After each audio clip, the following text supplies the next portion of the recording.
In our childhood, summers seemed to last forever. While waiting for school vacation to start, days would practically stand still. The time between the lesson bell and recess felt like a whole lifetime.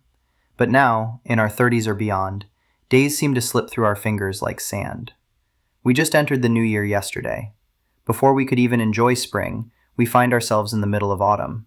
Then suddenly, we are entering a new year again. This isn't just something you or I experience. This is a situation all humans find themselves in. We all feel that time speeds up as we get older. So, is this just a feeling, or is there a fundamental change in our perception of time? And if so, what is the reason behind it? Before getting into the subject, I need to state that the physical flow of time never changes. 1 minute is always 60 seconds. Years turn at the same speed. What changes is the meaning time holds for us, the relationship we establish with it. This relationship is directly linked to how our brain works, our life experiences, and the structure of our memory. Now, let's dig a little deeper. To understand this better, we need to understand the proportional time theory. Imagine you are 5 years old. 1 year is 1/5 of your entire life. That is a huge slice of your life. But if you are 40, 1 year is just 1/40th of your life. Mathematically speaking, every year you live represents a smaller and smaller percentage of your total lifespan. Since our brain perceives time relatively, not absolutely, we feel time flowing faster as this ratio shrinks. However, this isn't just a mathematical game. One of the most important factors shaping our brain's perception of time is novelty and memory formation. When you are a child, everything is new. You ride a bike for the first time, see the ocean for the first time, watch snow falling for the first time. You go to school for the first time. Every experience is unique, and your brain puts in intense effort to process these experiences. While learning new information, acquiring new skills, or meeting new people, your brain works like a camera, recording every moment in detail.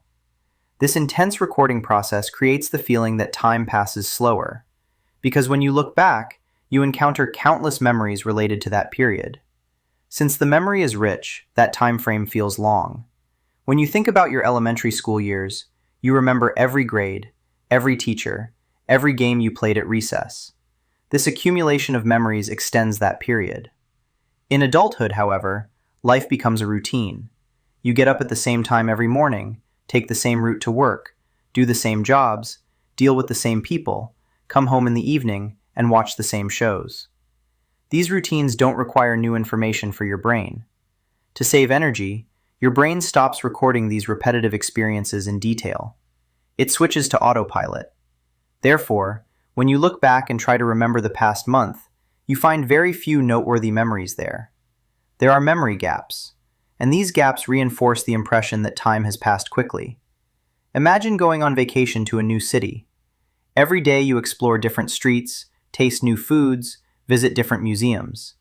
When you return from vacation, that 1 week feels very long to you, because your memory is full of new experiences.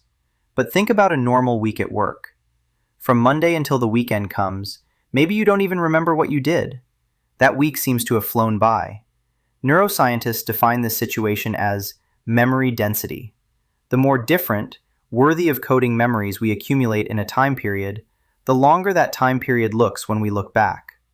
On monotonous, routine days, memory records almost nothing, and time flows away rapidly. Another explanation is related to our biological clock. Children's metabolisms work faster. Their heart rates are higher than adults. Their breathing is more frequent.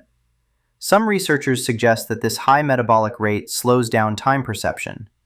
Think of it like a computer with a very high processor speed. That computer performs a specific operation in many more steps. Similarly, children's brains can be thought of as processing more frames per second. This might cause them to perceive time in more detail, and therefore more slowly. As we age, our metabolism slows down. All our systems, including our brains, work at a less energetic tempo. This slowing paradoxically creates the feeling that time is passing faster. Because we process fewer frames in the same amount of time, so time seems to flow faster. Psychological factors are also included in this equation. When young, we are focused on the future. It seems like there are infinite possibilities ahead of us. What will we become? Where will we go? Who will we meet? What experiences will we have? The future is big and mysterious. That's why it feels like reaching it takes a long time. As we age, our thinking changes. We start looking at the past more. The years accumulating behind us become more concrete than the uncertain future ahead. We start to realize our mortality. We grasp that time is limited. And this awareness reinforces the feeling that every passing day is more valuable, but also flows faster. As we get older, regularity and responsibilities also come into play. When we were kids, there were external factors segmenting time. School, vacation, birthdays, holidays. Everything was planned for us. When we become adults, this structure disappears. Days blend into each other. Even weekends fill up with chores like laundry, cleaning, and shopping. Distinct milestones decrease, and time flows unnoticed. Also, the element of attention has a huge impact. Children live in the moment. Observe a child. While watching a bug, while playing with a toy, they are completely inside that moment. There is no past or future. There is only now. This deep focus expands time. Adults, on the other hand, are constantly thinking, planning, worrying.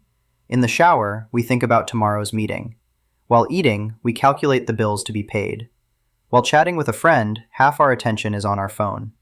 This divided attention prevents us from fully living the moments, and moments not fully lived are not properly recorded in memory. Consequently, there is nothing left to remember, and time seems to have passed quickly. Technology also has a big share of the blame in this matter. Smartphones, social media, constant notifications. These tools that constantly interrupt our attention prevent us from having deep experiences.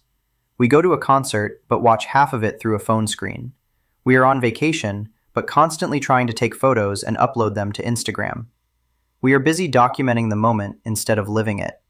And memories that are documented but not lived reinforce the feeling that time is slipping away. So, is this inevitable? Do we have to accept and get used to time speeding up as we age? Actually, not exactly. By understanding this phenomenon, we can take some precautions against it.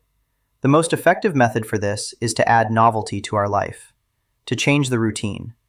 Taking a different route home, picking up a new hobby, going to a neighborhood you've never been to, trying a different cuisine, meeting new people. All of these wake up your brain and create new memories, and these new memories slow down time. Travel is also very valuable for this reason. A new place turns into a feast for your brain. Every corner, every smell, every sound is new information. That is why vacations feel much longer than normal days. But travel doesn't have to be expensive or long. Even an undiscovered park, a museum, or a cafe in your own city might be enough. Conscious living is also critical. Mindfulness, or awareness meditation, comes into play right at this point. It teaches staying in the moment, gathering your attention, and fully experiencing the now. Just eating while eating, just walking while walking, just listening while talking to someone. These seemingly simple things expand time and enrich life. Marking and celebrating important events also helps. Birthdays, anniversaries, achievements. These create anchors on the timeline. When you look back, thanks to these markers, you can segment time better. You can say, "Oh yes, that event happened right before the vacation." Without these markers, months and years blend into each other. Doing a digital detox is also beneficial. Staying away from the phone and social media for certain periods. Keeping the phone off for a weekend. Spending screen-free time at dinner. This allows attention to gather and moments to be lived more deeply. And perhaps most importantly, slowing down. Modern life constantly pushes us to speed up, to produce more, consume more, live more. Yet sometimes doing nothing, just sitting and thinking, looking at trees, listening to music, might be the best way to balance this accelerating time. In conclusion, time speeding up as we age is a real perception, and there are neurobiological, psychological, and sociological reasons behind it. Our brain's way of working, the monotony of our life experiences, the slowing of our metabolism, the distraction of our attention, our realization of mortality, they all reinforce this illusion. But we shouldn't forget that this is an illusion. Time doesn't change. What changes is our relationship with it. And we can change this relationship. By living more consciously, more curiously, more adventurously, We can slow down time. Perhaps the main issue is not changing the speed of time, but increasing the quality of the time we have. Because in the end, what matters is not how long we live, but how we live. See you in the next video.